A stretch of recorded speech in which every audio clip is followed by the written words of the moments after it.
Hi friends, ഇന്ന് ഞാൻ വന്നിട്ടുള്ളത് വളരെ എളുപ്പത്തിൽ തയ്യാറാക്കാൻ പറ്റുന്ന ഒരു പുഡിങ്ങിൻ്റെ റെസിപ്പിയുമായിട്ടാണ്.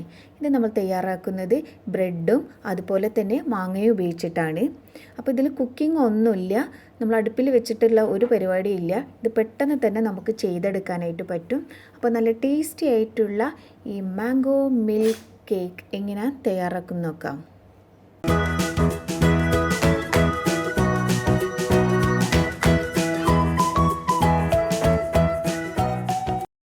അപ്പോൾ അത് തയ്യാറാക്കാനായിട്ട് ഞാനിവിടെ 2 നല്ല പഴുത്ത മാങ്ങ എടുത്തിട്ടുണ്ട്. അതിലൊരെണ്ണം നമുക്ക് ചെറുതായിട്ടൊന്ന് കട്ട് ചെയ്ത് മാറ്റി വെക്കണം, മറ്റൊന്ന് പ്യൂരി റെഡിയാക്കാനായിട്ട് എടുക്കണം. അപ്പോൾ അതിൽ നിന്ന് ഞാൻ ഒരെണ്ണം ചെറുതായിട്ട് ഇവിടെ കട്ട് ചെയ്തെടുത്തിട്ടുണ്ട്. അപ്പോൾ നല്ല ചെറുതായിട്ട് തന്നെ കട്ട് ചെയ്തെടുക്കണം കേട്ടോ, അങ്ങനെ ആകുമ്പോഴാണ് കഴിക്കുമ്പോൾ ടേസ്റ്റ് ഉണ്ടാവുക. അപ്പോൾ ഇതിൽ ഇത്തിരി മധുരം കുറവാണ്. അപ്പോൾ അതിലേക്ക് ഞാൻ ഒരു 3 ടീസ്പൂണ് പൊടിച്ച പഞ്ചസാര ചേർത്ത് കൊടുക്കുന്നുണ്ട്. അപ്പോൾ പഞ്ചസാരയ്ക്ക് പകരമായിട്ട് വേണമെങ്കിൽ കണ്ടൻസ്ഡ് മിൽക്ക് ചേർത്ത് കൊടുക്കാവുന്നതാണ്. അപ്പോൾ നല്ല അൽഫോൺസ മാങ്ങയൊക്കെ ആണെങ്കിൽ നല്ല കളർ കിട്ടും. അങ്ങനത്തെ മാങ്ങ കിട്ടുകയാണെങ്കിൽ അതാണ് കൂടുതൽ നല്ലത്. അതിലും ആണെങ്കിലും ഒരിത്തിരി നമുക്ക് പഞ്ചസാര ചേർത്ത് കൊടുക്കണം. ഇത് തണുത്ത് കഴിയുമ്പോൾ മധുരം ഇത്തിരി കുറഞ്ഞ പോലെ ഇരിക്കും, അതുകൊണ്ടാണ് ഇത്തിരി പഞ്ചസാര ചേർത്ത് കൊടുക്കണമെന്ന് പറയുന്നത്. അപ്പോൾ പഞ്ചസാര ചേർത്ത് നന്നായിട്ടൊന്ന് മിക്സ് ചെയ്തിട്ട് നമുക്ക് മാറ്റി വെക്കാം. ഇനി രണ്ടാമത്തെ മാങ്ങ ഞാൻ തൊലിയെല്ലാം കളഞ്ഞിട്ട് ഒരു മിക്സിയുടെ ജാറിലേക്ക് ഇട്ട് കൊടുത്തിട്ടുണ്ട്. ഇനി നമുക്കിതൊന്ന് അരച്ചെടുക്കാം. ഇതിലേക്ക് ഒട്ടും തന്നെ വെള്ളം ചേർക്കരുത് കേട്ടോ. അപ്പം ഞാൻ നന്നായിട്ട് ഇവിടെ അരച്ചെടുത്തിട്ടുണ്ട്, വെള്ളം ചേർക്കാതെയാണ് ഞാനിവിടെ അരച്ചെടുത്തിട്ടുള്ളത്. ഇനി ഇതിലേക്ക് നമുക്ക് 1 കപ്പ് പാല് ചേർത്ത് കൊടുക്കാം. ഇനി ഇതിലേക്ക് നമുക്ക് മധുരത്തിന് ആവശ്യമായിട്ടുള്ള കണ്ടൻസ്ഡ് മിൽക്ക് ചേർത്ത് കൊടുക്കാം. ഞാനിവിടെ 1/2 കപ്പ് ചേർത്ത് കൊടുക്കുന്നുണ്ട്. അപ്പോൾ മാങ്ങയുടെ മധുരത്തിനനുസരിച്ച് ചേർത്ത് കൊടുത്താൽ മതി കേട്ടോ. ഇനി ഇതിലേക്ക് ഞാൻ ചേർത്ത് കൊടുക്കുന്നത് ഇവാപ്പറേറ്റഡ് മിൽക്കാണ്. അപ്പോൾ ഇത് ഒരു ഏകദേശം 1/2 കപ്പ് ചേർത്ത് കൊടുത്താൽ മതി. അപ്പോൾ നിങ്ങളുടെ കയ്യിൽ ഇവാപ്പറേറ്റഡ് മിൽക്ക് ഇല്ലെങ്കിൽ ക്രീം ഉണ്ടെങ്കിൽ, അതായത് ഈ ഫ്രഷ് ക്രീം ഉണ്ടെങ്കിൽ അത് ചേർത്ത് കൊടുത്താലും മതി. അതാവുമ്പോഴും ഒരു 1/2 കപ്പ് ചേർത്ത് കൊടുത്താൽ മതി. ഇനി നിങ്ങൾക്ക് ക്രീമും കിട്ടിയില്ല എങ്കിൽ പാല് തന്നെ കുറച്ചും കൂടി ചേർത്ത് കൊടുത്താൽ മതി കേട്ടോ. അപ്പോൾ ഇതെല്ലാം കൂടി ചേർത്തിട്ട് ഒന്നുകൂടെ നമുക്കൊന്ന് അടിച്ചെടുക്കാം. അപ്പോൾ ഞാൻ അടിച്ചെടുത്തത് വലിയൊരു ബൗളിലേക്ക് ഒഴിച്ച് കൊടുക്കുന്നുണ്ട്. ഒരു 1/4 ഭാഗം ഞാൻ ഒഴിച്ച് കൊടുത്തിട്ടുള്ളൂ കേട്ടോ. 1/4 ഭാഗം നമുക്ക് അവസാനം ഡെക്കറേറ്റ് ചെയ്യാനായിട്ട് ഞാൻ മാറ്റി വെക്കുകയാണ്. ഇനി നമുക്ക് പുഡിംഗ് റെഡിയാക്കാം. അപ്പോൾ ഞാനിവിടെ ബ്രെഡ് ഉപയോഗിച്ചിട്ടാണ് കേട്ടോ ഈ പുഡിംഗ് തയ്യാറാക്കുന്നത്. അപ്പോൾ ബ്രെഡിന് പകരമായിട്ട് കേക്ക് ഉണ്ടെങ്കിൽ, അതായത് ബട്ടർ കേക്ക് ഉണ്ടെങ്കിൽ ബട്ടർ കേക്ക് യൂസ് ചെയ്തിട്ട് ചെയ്യാം. ബട്ടർ കേക്ക് ഇങ്ങനെ സ്ലൈസ് ചെയ്തിട്ട് വെച്ചിട്ട് അതിൻ്റെ മേലെ നമ്മൾ തയ്യാറാക്കിയ മാംഗോ സോസ് ഒഴിച്ച് കൊടുത്താലും മതി കേട്ടോ. അപ്പോൾ ഞാൻ പെട്ടെന്ന് എളുപ്പത്തിൽ തയ്യാറാക്കുന്ന ഒരു രീതിയിലാണല്ലോ നിങ്ങളോട് പറഞ്ഞിട്ടുള്ളത്, അതുകൊണ്ടാണ് ഈ ബ്രെഡ് എടുത്തിട്ടുള്ളത്. ബ്രെഡ് ആകുമ്പോൾ എല്ലാവർക്കും എപ്പോഴും അവൈലബിൾ ആയിരിക്കും. ബട്ടർ കേക്ക് റെഡിമെയ്ഡ് വാങ്ങിക്കാൻ കിട്ടുകയാണെങ്കിൽ അങ്ങനെ ചെയ്താലും മതി.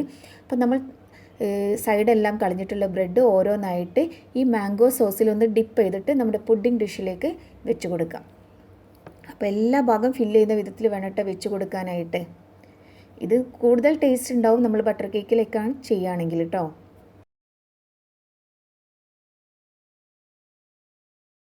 ബ്രെഡ് നന്നായിട്ട് തന്നെ ഡിപ്പ് ചെയ്തെടുക്കണം കേട്ടോ. എന്നിട്ട് ആ ബ്രെഡ് അതിലിങ്ങനെ കിടന്നിട്ട് ശരിക്കും സോക്കായിട്ട് വരണം. ഇനി ഇതിൻ്റെ മുകളിലായിട്ട് നമ്മൾ നേരത്തെ കട്ട് ചെയ്ത് വെച്ചിട്ടുള്ള മാങ്ങയില്ലേ, അത് മുഴുവനായിട്ട് ഇട്ട് കൊടുക്കാം. ഞാനിവിടെ 2 ലെയറാണ് കേട്ടോ ചെയ്യുന്നത്, അതുകൊണ്ടാണ് ഞാൻ മുഴുവനായിട്ട് ഇട്ട് കൊടുക്കുന്നത്. നിങ്ങൾക്ക് എത്ര ലെയർ വേണമെങ്കിലും ചെയ്യാം, അതിനനുസരിച്ച് മാങ്ങയുടെ എണ്ണം കൂട്ടണം. ഇനി ഇതിൻ്റെ മുകളിലായിട്ട് വീണ്ടും ഓരോ ബ്രെഡ് പീസസ് എടുത്തിട്ട് മാംഗോ സോസിലൊന്ന് ഡിപ്പ് ചെയ്തിട്ട് മുകളിൽ വെച്ച് കൊടുക്കാം.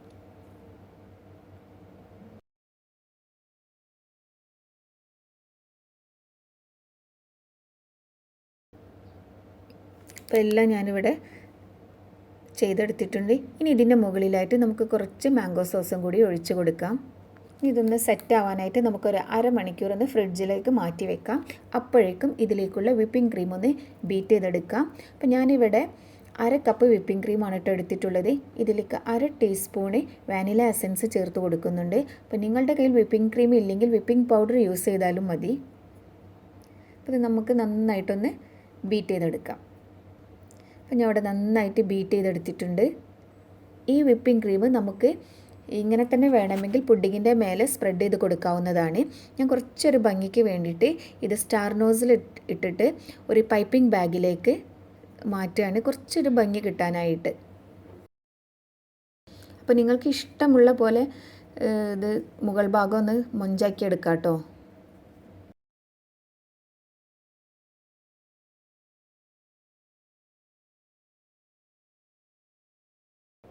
ഇപ്പോൾ ഞാനിവിടെ complete whipping cream star nozzle വെച്ചിട്ട് ചെയ്തെടുത്തിട്ടുണ്ട്. ഇതിൻ്റെ മുകളിലായിട്ട് കുറച്ച് മാംഗോ പീസസും അതുപോലെ കുറച്ച് പിസ്തയും കൂടി ഇട്ടൊന്ന് ഡെക്കറേറ്റ് ചെയ്തെടുക്കുന്നുണ്ട് കേട്ടോ.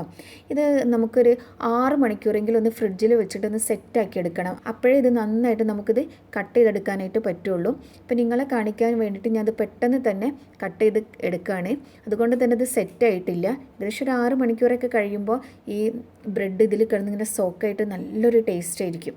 അപ്പോൾ ഞാനിവിടെ കട്ട് ചെയ്തെടുത്തിട്ടുണ്ട്. ഞാൻ നേരത്തെ പറഞ്ഞതുപോലെ ഇത് ഞാൻ ഫ്രിഡ്ജിൽ വെച്ചിട്ടേ ഇല്ല കേട്ടോ. അപ്പം തന്നെ നിങ്ങളെ കട്ട് ചെയ്ത് കാണിക്കുകയാണ്. അപ്പോൾ നല്ല ടേസ്റ്റാണ്. നമ്മൾ നേരത്തെ മാറ്റി വെച്ച മാംഗോ സോസ് ഇല്ലേ, അത് ഇതിൻ്റെ മുകളിൽ നമുക്ക് കുറച്ച് ഒഴിച്ച് കൊടുക്കാം. അപ്പോൾ ഇതിങ്ങനെ ഈ മാംഗോ പീസും ഈ മാംഗോ സോസും ബ്രെഡും എല്ലാം കൂടി ഇങ്ങനെ കഴിക്കുമ്പോൾ ഉണ്ടല്ലോ നല്ലൊരു ടേസ്റ്റാണ്. പിന്നെ ഇത് ഉണ്ടാക്കാനാണെങ്കിൽ നമുക്ക് വളരെ ഈസിയാണ്, പ്രത്യേകിച്ച് പണിയൊന്നുമില്ല. ഒരു 1/4 മണിക്കൂർ കൊണ്ട് തന്നെ റെഡിയാവും. അപ്പോൾ എല്ലാവരും ഒന്ന് ട്രൈ ചെയ്ത് നോക്കൂ. ഇതുപോലെ തന്നെ ബ്രെഡ് വെച്ച് ചെയ്യുന്ന ഒരുപാട് പുഡിംഗ് റെസിപ്പീസ് ഞാൻ ഷെയർ ചെയ്തിട്ടുണ്ട്. അപ്പോൾ അതൊക്കെ കാണാത്തവരുണ്ടെങ്കിൽ ഒന്ന് കണ്ടു നോക്കൂ. എല്ലാം എളുപ്പത്തിൽ തയ്യാറാക്കാൻ പറ്റുന്ന റെസിപ്പിയാണ്. അധികം ഞാൻ ബ്രെഡ് വെച്ച് ചെയ്യുന്നത് തന്നെയാണ് കാണിച്ചിട്ടുള്ളത്. ബ്രെഡും മാംഗോയും വെച്ച് ചെയ്യുന്ന റെസിപ്പി ചെയ്തിട്ടുണ്ട്. അതുപോലെ തന്നെ ബ്രെഡും ക്യാരറ്റ് അലുവയും വെച്ച് ചെയ്യുന്ന ഒരു റെസിപ്പി ചെയ്തിട്ടുണ്ട്. അത് സൂപ്പർ ടേസ്റ്റാണ്. അപ്പോൾ അതൊക്കെ കാണാത്തവരുണ്ടെങ്കിൽ ഒന്ന് കണ്ടു നോക്കൂ. ഉണ്ടാക്കാൻ വളരെ ഈസിയാണ് കേട്ടോ. അപ്പോൾ നിങ്ങൾക്ക് എൻ്റെ വീഡിയോ ഇഷ്ടപ്പെട്ടിട്ടുണ്ടെങ്കിൽ ലൈക്ക് ചെയ്യാനും കമൻറ്റ് ചെയ്യാനും അതുപോലെ തന്നെ ഫ്രണ്ട്സൊക്കെ ആയിട്ട് ഷെയർ ചെയ്യാനും മറക്കരുത്.